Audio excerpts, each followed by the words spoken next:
जय हिंद एवरीवन। तो नमस्ते, प्रणाम, राम राम, अस्सलाम वालेकुम, सत श्री अकाल, what ever you feel connected with. तो देखिए, आज हम आए हैं श्रीलंका के टॉपिक को लेके। जैसा कि हम सब जान रहे हैं कि श्रीलंका में फूड क्राइसिस बहुत तेज़ी से फैल रहा है और जो श्रीलंका के पूर्व प्रधानमंत्री थे महिंदा राजपक्षे, उन्होंने अपना इस्तीफ़ा भी दे दिया है कि वो अब पूरी तरह से ये समझ चुके हैं कि अब हम श्रीलंका को आगे नहीं संभाल पा सकते। तो उन्होंने क्या किया है, त्याग पत्र दे दिया। देखिए, समझते हैं आखिर श्रीलंका में ऐसी स्थिति, ऐसा सिचुएशन क्यों बना, और जो ये श्रीलंका की चीज़ें हैं, जो श्रीलंका में चीज़ें हो रही हैं, इसको देखना चाहिए और इसको भारत ही नहीं पूरी दुनिया के हर एक देश को समझना चाहिए कि आखिर क्या क्या गलती किया श्रीलंका, जिसके कारण आज श्रीलंका एक डिसअपियर कंट्री के कगार पे खड़ा है और उसकी जो अर्थव्यवस्था है वो कभी भी ख़त्म हो सकती है।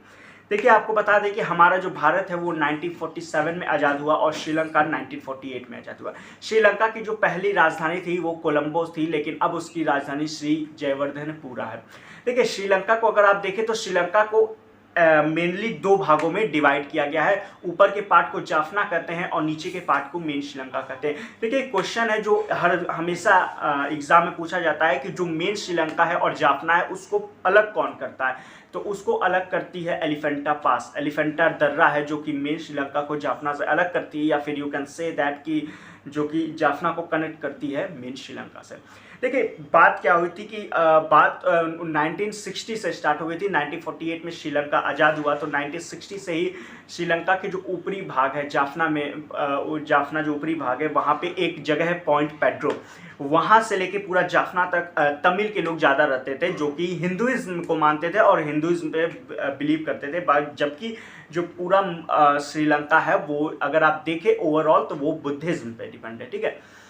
तो अब यहाँ पे क्या हो गया कि हिंदुइज्म को जो तमिल थे, जो इंडियन तमिल थे, अब तमिल से सट के श्रीलंका है, राम सेतु बीच में ब्रिज है, तो जो तमिल के लोग थे वो लोग जो है 1948 में कुछ लोग थे वो पलायन करके श्रीलंका में गए थे। तो श्रीलंका से सिर्फ वो ये डिमांड करते थे कि हमें भी आप नागरिकता दीजिए, हमें भी एज जैसे कि नेशनैलिटी अपनी दीजिए और एज ए सिटीजन्स ट्रीट करिए।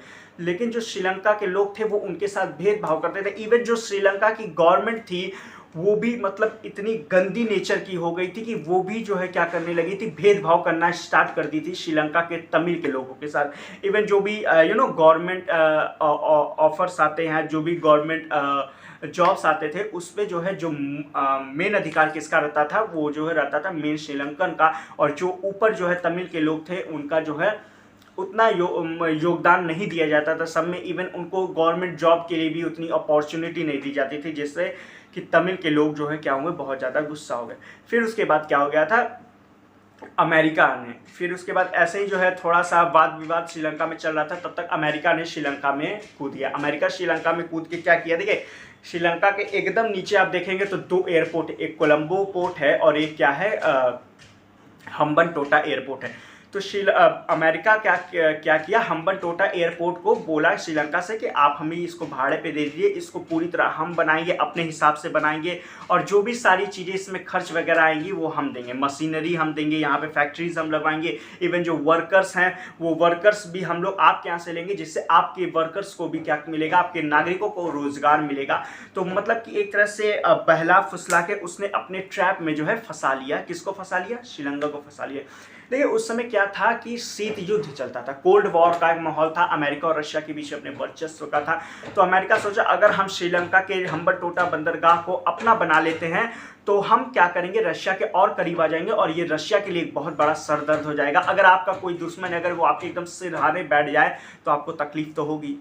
तो यही काम सिर्फ अमेरिका कर रहा था, ताकि जो रशिया की जो भी चीज़ें हो रही हैं, उनकी जो भी एक्टिविटीज़ हो रही, चाहे वो मार्शल्स एक्टिविटीज़ हो, मशीनरी एक्टिविटीज़ हो, या जो भी अटैकिंग मोड वो लोग अपना रहे हैं, वो सब चीज़ों को अमेरिका को नोटिस करना था, ध्यान देना था, और उसको टैकल करने के लिए क्या पॉलिटिक्स या क्या रणनीति बनाई जा सकती, वो सब चीज़ें देखना था, जिसके लिए अमेरिका को रशिया के करीब आना था। और उस करीब, सबसे करीब क्या था, तो श्रीलंका। तो रशिया का यहाँ सरदर्द हो गया, तो रशिया ने क्या किया, भारत से मदद लिया। रशिया ने भारत से मदद लिया और उस समय के हमारे प्रधानमंत्री थे राजीव गांधी। तो रशिया ने भारत से कहा कि एक काम करो, तुम श्रीलंका में ऐसा कुछ विद्रोह कर दो जिससे कि वहाँ के लोगों को अमेरिका को भगाना पड़े, और फिर ज़िंदगी में कभी भी कोई भी प्रॉब्लम होगी तो तुम्हारा साथ देने के लिए हम खड़े हैं और हम हमेशा तुम्हारे लिए खड़े रहेंगे। तो भारत भी कहा ठीक है। क्यों, देखिए दो दुनिया बढ़ गई थी उस समय, पहली दुनिया दूसरी दुनिया। पहली दुनिया जिसमें कि अमेरिका और उसके सपोर्टर्स आते थे, और दूसरी दुनिया जिसमें रशिया और उसके सपोर्टर्स आते थे। तो यहाँ पे दुनिया जो है बढ़ गई कि पहली दुनिया दूसरी दुनिया। तो रशिया ने कहा कि तुम मेरा भारत इतना मदद कर दो और हम तुम्हें आगे सपोर्ट करेंगे तुम्हारी किसी भी चीज़ों में। इसलिए आज भी जब यूएनओ में कश्मीर का मुद्दा उठता है तो रशिया हमारे साथ रहता है। आज अगर कभी भी पाकिस्तान हमारे पे अटैक करता है तो हमें डिफेंस कौन करता है? रशिया करता है। इवन चाइना रशिया का अच्छा रिलेशन है, बट चाइना और भारत के बीच में कोई भी विवाद होता है तो रशिया का फर्स्ट प्रेफरेंस भारत रहता है। तो भारत भी कहा ठीक है चलो हम आपकी मदद कर देते। तो भारत के नीचे तमिलनाडु में जाफना साइड में, श्रीलंका के जाफना साइड में तमिल का एक ग्रुप चलता था जिसको बोलते थे LTTE, liberation tiger of Tamil alum.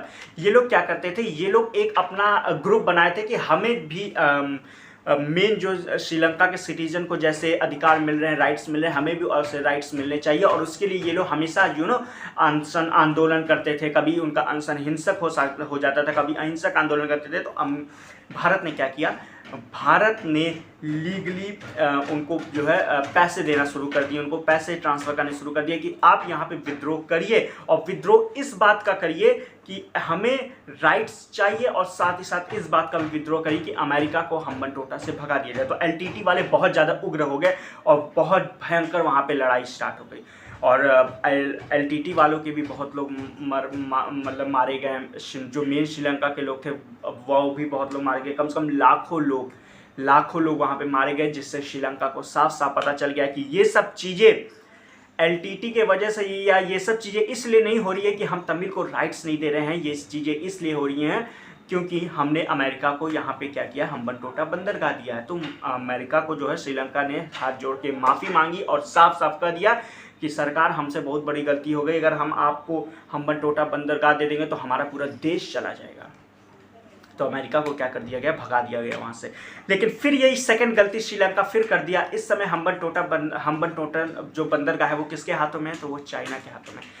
China जो है हम्बनटोटा बंदरगाह को खरीद लिया है और उस पर अपनी नौसेना का अड्डा ले लिया और उसमें अपनी वो नौसेना और मिलिट्री जो है एक्टिविटीज़ को कराता है। तो श्रीलंका भी, अब श्रीलंका क्या हुआ, अमेरिका के डेथ ट्रैप में तो फंस ही रहा था, लेकिन अब वो डेथ ट्रैप में फंस रहा है किसके, चाइना के, और वो पूरी तरफ फंस चुका था। और इवन अब उसके में जब क्राइसिस स्टार्ट हुई तो उसको लोन लेने की ज़रूरत थी। तो अगर लोन किसी भी कंट्री को लेना है तो वो वर्ल्ड बैंक से ले सकता है या फिर आपके IMF से ले सकता है, लेकिन सबसे पहले प्रिफर किया चाइना को। श्रीलंका ने सबसे पहले प्रिफर किया चाइना को कि हम चाइना से क्या करेंगे, लोन ले लेंगे। यही काम, सेम गलती कौन किया था, तो सेम गलती किए थे हमारे भाईजान पाकिस्तान। तो पाकिस्तान वाले भी सेम गलती किए थे और आज उनको खामियाजा भुगतना पड़ रहा है। श्रीलंका वालों ने भी सेम गलती की, चाइना से क्या ले लिया, लोन ले लिया। और चाइना का सीधा साधा सिद्धांत है कि हम तुम्हें लोन देंगे, लेकिन हम तुम्हें एक टाइम भी देंगे, अगर उस टाइम इंटरवल के अंदर भी तुम हमारे लोन को वापस नहीं करते हो तो हम तुमसे दुगुना उसका पैसा लेंगे। इवन वो हर साल उसके जो पैसे हैं उसमें दुगना इंक्रीमेंट लगने लगता है। अब इसमें श्रीलंका पूरी तरह फंस गया है। श्रीलंका ने चाइना से तो लोन ले लिया, अब चाइना से तो लोन चुकाया नहीं जा रहा। तो अब चाइना क्या करता है, जब चाइना से लोन नहीं चुकाया जाता श्रीलंका को, तो चाइना क्या करेगा, अब उस पर अपना इंक्रीमेंट लगाता रहता है। हर साल वो अपना क्या करेगा, इंक्रीमेंट बढ़ाता रहेगा। और ऐसे करते करते ये आ गया, ये मुसीबत आ गई, ये नौबत आ गई कि श्रीलंका को IMF यानी इंटरनेशनल मॉनेटरी फंड से भी लोन लेना पड़ा। IMF बड़ी गंदी चीज़ है। IMF इंटरनेशनल मॉनेटरी फंड से अगर कोई देश लोन लेता है इसका मतलब वो देश ऑलमोस्ट ख़त्म हो चुका है, क्योंकि IMF का सीधा साधा सिद्धांत है, अगर आप हमसे लोन लोगे तो आपका जब मन IMF मतलब जब आपका मन आप पैसे चुकाओ, बट जब तक आप हमारे कर्जदार रहोगे, जब तक आप हमारे लोन लिए रहोगे, तब तक आपकी इकोनॉमिक्स यानी आपकी अर्थव्यवस्था को हम चलाएंगे। तो इस समय श्रीलंका की अर्थव्यवस्था को इंटरनेशनल मॉनेटरी फंड चला रहा है, ना कि श्रीलंका की गवर्नमेंट और श्रीलंका की सरकार चला रही है। तो ये सब चीज़ें हम लोगों को सीखनी चाहिए कि अगर हमें, पहली चीज़ तो हमें लोन उसी से लेना चाहिए जो हमारी बराबरी का हो या हमसे थोड़ा सा ऊपर है। अगर आप ज़्यादा बड़े इंसान से लोन ले लोगे तो उसका तो कुछ नहीं जाएगा, लेकिन वो आपको हर साल परेशान करता रहेगा। पहली चीज़ ये सीखनी चाहिए। दूसरी चीज़ ये भी सीखनी चाहिए कि हमें कभी भी अगर अपनी कोई भी अर्थव्यवस्था बना रहे, हम कोई भी बिल पास करें तो हमें 1-2 साल का नहीं सोचना चाहिए। हम कभी भी कोई भी अर्थव्यवस्था बनाते तो हमें कम से कम 10 साल 20 साल आगे का सोचना चाहिए कि अगर इस अर्थव्यवस्था से कुछ भी हानि होता है तो आगे के 20 साल बाद क्या होगा। तो ये सब चीज़ों के लिए श्रीलंका को एक प्रॉब्लम सहना पड़ा और आज हालात ये हो गए हैं कि श्रीलंका में 400 रुपये किलो की चीनी मिल रही है। आज हालात ये हो गए हैं श्रीलंका में कि जो चाय सबसे ज़्यादा जो है एक्सपोर्ट किया जाता था श्रीलंका से। श्रीलंका और भारत में देखेंगे तो सबसे ज़्यादा प्रोडक्शन ऑफ टी भारत में ज़्यादा है, लेकिन भारत वाले जितना चाय उगाते हैं उतना ही पी जाते हैं। लेकिन श्रीलंका वाले पूरी दुनिया में सबसे ज़्यादा चाय का एक्सपोर्ट करते थे। आज उनको खुद चाय जो है दूसरों के यहाँ से लेने पड़ रही है। ये नौबत आ गई श्रीलंका में। एग्रीकल्चर पूरी तरह से ख़राब हो गया। इवन जो हमारी दवाइयाँ हैं, जैसे कोई भी देश की जो दवाइयाँ होती हैं वो उसके खुद के देश में बनती है। जैसे हमारे यहाँ पैरासीटामोल वगैरह है तो ये सब खुद के यहाँ हमारे खुद देश में बन रहा है। लेकिन श्रीलंका में ये नौबत आ गई है कि दवाइयों को भी एक्सपोर्ट किया जा रहा है, दवाइयों को भी दूसरे कंट्री से मंगवाया जा रहा है। तो ये हालात आ गए हैं, बहुत क्राइसिस आ गया है, जिससे कि अब जो पब्लिक है वो भी पलायन कर रहे हैं, वो भी इधर भाग रहे हैं। उनको भी अब समझ में आ गया है कि जो हमारी सरकार है वो हमारे साथ गलत की है। ये एकदम सीधा हुआ। श्रीलंका इस समय देखा जाए तो पाकिस्तान पार्ट 2 बन गया है। बस अंतर ये है कि पाकिस्तान में आतंकवादी हैं, श्रीलंका में कोई आतंकवादी नहीं। तो चीज़ें अब धीरे धीरे चीज़ें क्या हो रही है, बदल रही है। अब श्रीलंका के पास ये हालात हो गई है कि अब श्रीलंका को डिसअपियर कंट्री के रूप में as a disappear country treat किया जा रहा है, जिससे कि श्रीलंका वालों को अब बहुत ही मुश्किल का सामना करना है। बहुत सारे श्रीलंकन हैं जो कि अब भाग के भारत आ रहे हैं और भारत भी अब उन श्रीलंकन को एक्सेप्ट नहीं कर रहा है। क्यों एक्सेप्ट करेगा भाई? जब तुम भारतीय तमिल को एक्सेप्ट नहीं कर रहे थे, जब तुम भारतीय तमिल जो कि तुम्हारे आई, अब ये बताओ 1947 पार्टीशन के बाद अगर कोई पाकिस्तान से भारत आया है तो क्या हम उसको भारत की नागरिकता नहीं दी है? क्या हम उसको नेशनैलिटी नहीं दिए हैं ना? रिस्पेक्ट करते हैं उसकी, इवन उसको हर वो राइट देते हैं जो कि एक इंडियन को मिलना चाहिए। लेकिन श्रीलंकन वाले ऐसा नहीं करते हैं। वो जो जाफना के तमिल्स हैं उनको वो श्रीलंकन मानते ही नहीं है। उनको कहते हैं कि ये लोग काफिर हैं, ये लोग भारत से आए हैं, हम इनको क्यों राइट्स दें? तो भाई जब तुम हमारे साथ ऐसा करोगे तो वो एक कहावत है ना, टिक फॉर टैक, जैसी करनी वैसी भरनी। तो अब जैसा तुम करोगे वैसा ही तुम फल पाओगे। तो अब श्रीलंका, भारत भी लेने से मना कर रहा है श्रीलंका को, और श्रीलंका की अब हालत बहुत ज़्यादा ख़राब हो रही है। अब श्रीलंका की ये नौबत आ रही है कि श्रीलंका ने जो नए प्राइम मिनिस्टर हैं उन्होंने ये भी बयान देना शुरू कर दिया कि जो जाफना है ऊपर का एरिया, हम उसको पूरी तरह से बेच देंगे। अब बेचेंगे भी तो किसको बेचेंगे? या तो अमेरिका को बेचेंगे या फिर रशिया को बेचेंगे, क्योंकि यही दो लोग हैं जो पूरी दुनिया को अपने हिसाब से चलाते हैं और यही दो लोगों के कारण पूरी दुनिया में लड़ाई झगड़ा खून खराबा चलता रहता है। तो आई होप आप इस चीज़ को समझेंगे और इस चीज़ को आप अपनी रियल ज़िंदगी में भी लाने की कोशिश करेंगे कि अगर हमें कोई चीज़ करना है, कोई गोल हमारा है, तो या फिर अगर हम पढ़ाई कर रहे हैं तो हमें ये नहीं देखना चाहिए कि हम आज के दिन में क्या करेंगे। हमें पूरा एक गोल तैयार करना चाहिए कि अगर इन फ्यूचर ऐसा नहीं होता है तो हम क्या ये लाइन पे या ये स्ट्रीम पे भी जा सकते हैं। हमेशा 2 स्ट्रीम को लेके हमेशा चलना चाहिए, क्योंकि अगर आप एक पे केवल जाएंगे, अगर वो चीज़ें फेल्योर हो जाती हैं तो फिर आप वापस पीछे मुड़ के भी नहीं आ सकते, क्योंकि बहुत देर हो जाती है। तो आई होप आप इस चीज़ को समझे होंगे। तो चलिए मिलते हैं नेक्स्ट वीडियो में एक नए फैक्ट के साथ। तब तक आप लोग अपने घर पे रहिए and do very good, take care of yourself. Thank you. जय हिंद।